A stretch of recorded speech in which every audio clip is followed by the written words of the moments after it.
David, great to see you. Happy New Year. Happy New Year to you, Mark. Good to be here.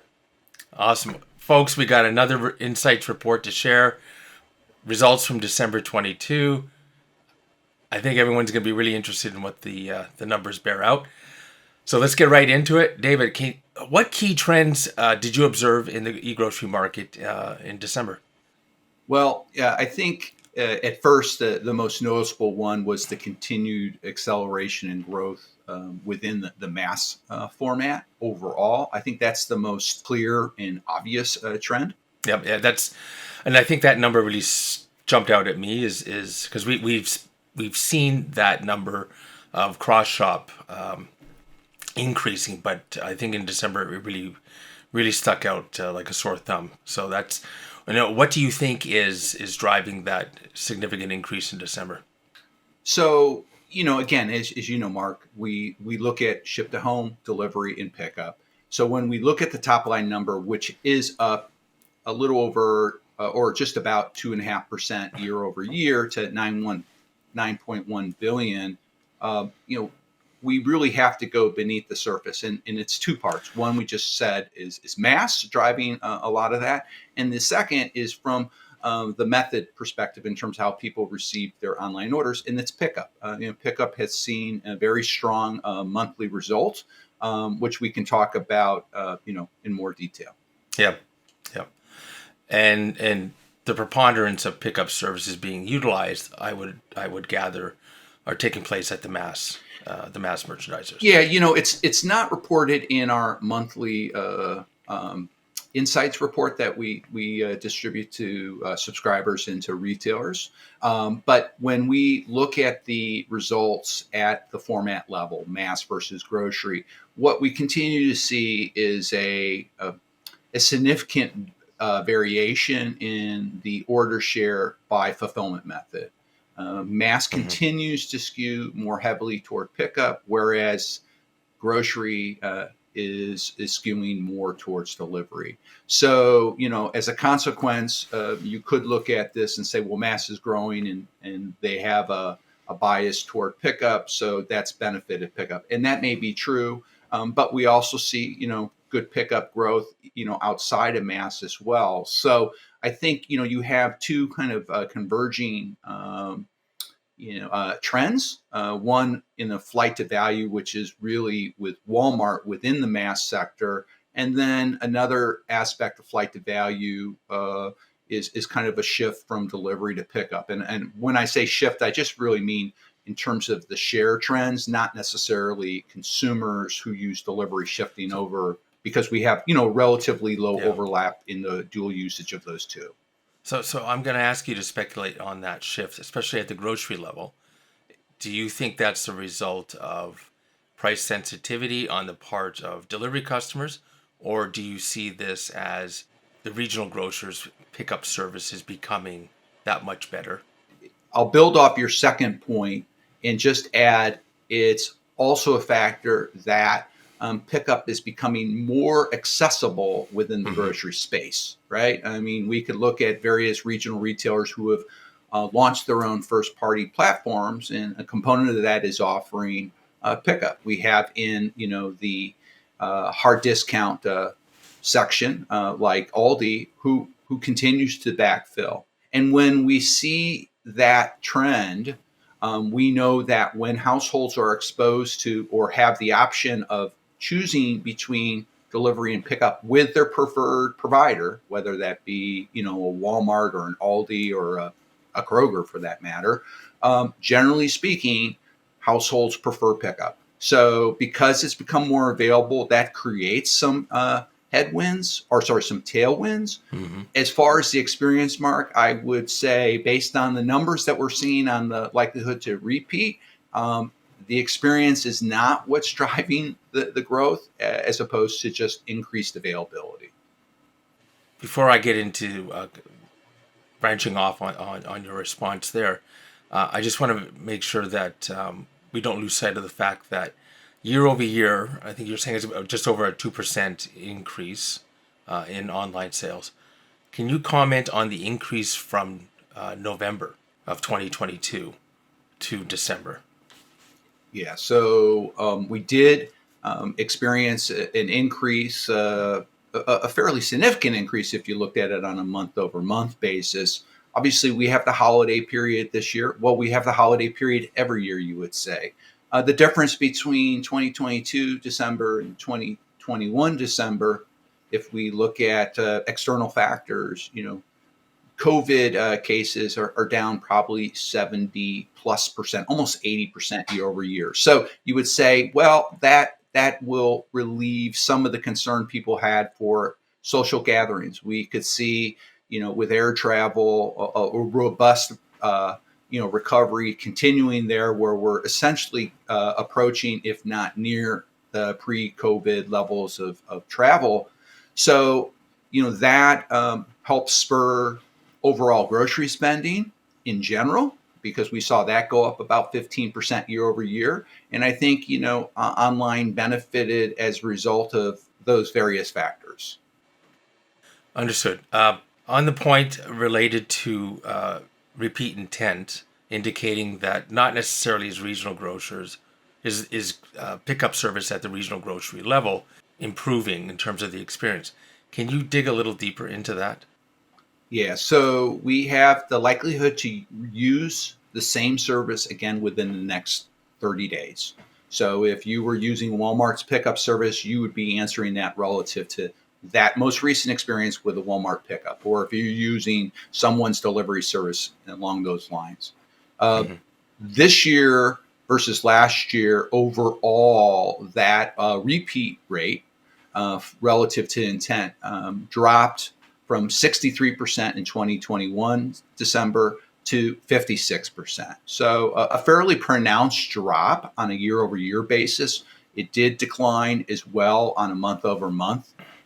When we kind of break it down two different ways, we can see first timers had really dropped their likelihood to use again this year versus last year. But at the same time, we saw the more tenured customer. That would be someone who's used that service 4 or more times in the last 90 days.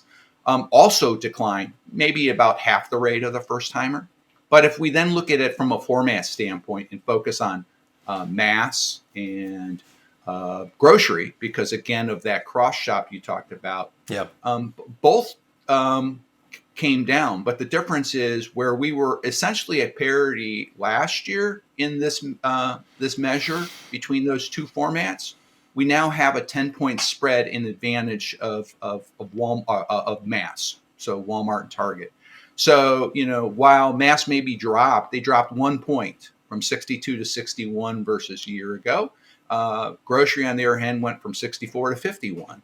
So a significant drop, and we don't have all the specific reasons for why that decline, other than to again reinforce that as we continue to evolve this way of shopping, and people become more accustomed to this way of shopping, their expectations continue to increase. So it just means what was good yesterday is no longer good enough today. So if you're not keeping up with the market leaders, in this case, mass, your customers may be expressing a level of dissatisfaction because, if they are shopping with mass, which we know is about 1/3 of grocery customers who shop online with a grocer are also doing the same with mass in the same month, they may be saying, gee, if they're doing it, why can't you? So it's kind of that kind of thematic kind of overview or response, I guess I would say, that could explain part of that.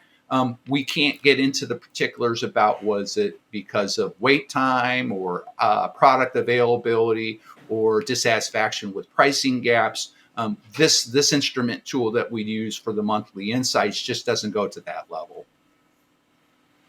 So I appreciate that, and trying to figure out why mass is continuing to do so well, and regional grocers seem to be struggling when it comes to improving the repeat intent rate. What advice would you have, though, to a regional grocer who's concerned about the month-over-month frequency of that customer purchase? I think you really just have to focus on the customer experience. I mean, I know that may be kind of trite to say or Yeah. oversimplistic, But looking at how seamless is that shopping relative to, and let's just highlight Walmart, because Walmart really is the main beneficiary right now, because they are the low price leader for the most part, and they are the market leader at the same time. Target is facing similar headwinds as grocery. So let's compare ourselves to Walmart on how is the shopping experience compared to them, and include that into the ordering, the assembling, and then the distributing of those orders, and try to see where those gaps are. We know that price is important, and that could be something that's driving it. But as a conventional grocer, as you know, Mark, the current price gaps are significant, and it's not realistic to think that we're going to close that gap in any meaningful way that would alleviate that concern. But we know from other research, and your research at Mercatus is confirmed this, is that the customers who shop with us, if us is the conventional grocer, they're coming to us for some other reason other than low price, right? So we need to remind ourselves of that, emphasize that, and then deliver that, right? And we can see some retailers who are continuing to expand the range of their service in various ways. Kroger has more recently announced the expansion of floral delivery, I believe. And while that may be a small part, every inch matters, right? If we are trying to create a more seamless shopping experience, we really have to aspire to the idea that we want to allow people to choose where they buy, what they buy, when they buy, and how they get those products. So if they're not going to come to the store, ideally, we want to figure out how can we potentially make those same products that we have in the store available online. We still have room to grow, especially in the prepared foods, the fourth temp zone in terms of the hot products, other areas as well that maybe fall outside the traditional grocery. So, but I think to answer the question in a long way, coming back to it, really looking at that overall customer experience in relation to how does it compare if I were shopping with Walmart in particular. Awesome. And I appreciate the detailed answer that you just shared. And because, in conversations that I have and that we have internally, and typically it comes down to is it a technical competency issue, or is it an operational execution issue? And it's hard to say it's one or the other. It typically is a blend of both. But I really think on the operational side, it's crucial that grocery retailers really look at the experience that they're delivering, not just not just from the technology, but at the customer service level as well. Yeah, and so you could look at now we could look at Walmart versus Target and put Target in the camp of conventional grocers and say, where does Target have an opportunity? Well, if you looked at the Target app specifically for ordering for Drive Up, right? Let's say you place your order, they will communicate to you when it's ready. But at that same time, almost at that same time, you'll get a second note potentially that says these items that you ordered are not available. So you're essentially given a void email, and the ability Right. to fill that void with a substitute is filled with friction at Target for their Drive Up, as opposed to Target or as opposed to Walmart, which will provide a substitute that ideally is acceptable, right? Based on whether you select the specific one or default to some practice that they use. Grocers the same way have to look at, is it better to deliver a substitute versus no product? I think that's a fairly, intuitive thing to think about. And, from a customer standpoint, something's better than nothing, right? So in the case of Target, their opportunity is to close that gap. Now, interestingly, in their Ship app, which is for delivery, they would have the substitution practices set up similar to Walmart and similar to conventional grocers. The question is why they haven't done that in their broader Target app, especially for the Drive Up. So I think that's just an example of how to look at it. Another example would be, well, how can we do things different than Walmart that may appeal to our customers? You could look at someone like HEB, who has really been leading the way in so many respects, but looking at, for instance, how they've structured their fees for pickup Right. and delivery to kind of incent people to make the choice themselves. Do I want it faster or do I want to pay less? Right. And that's the speed versus fee. And you can look at other retailers, folks like Hy-Vee, which is a regional retailer in the Midwest. They're doing some similar things, and they're also focusing on tightening those fulfillment windows from 60 to 30 minutes. So, you need to find the things that matter most to your customers. You need to find the things that differentiate you from the competitors that compete with those customers, and then you need to execute it consistently. Awesome. Great advice as usual, David. Really appreciate that. Uh, Quick message to our audience, and what do you have for them coming up early in this new year?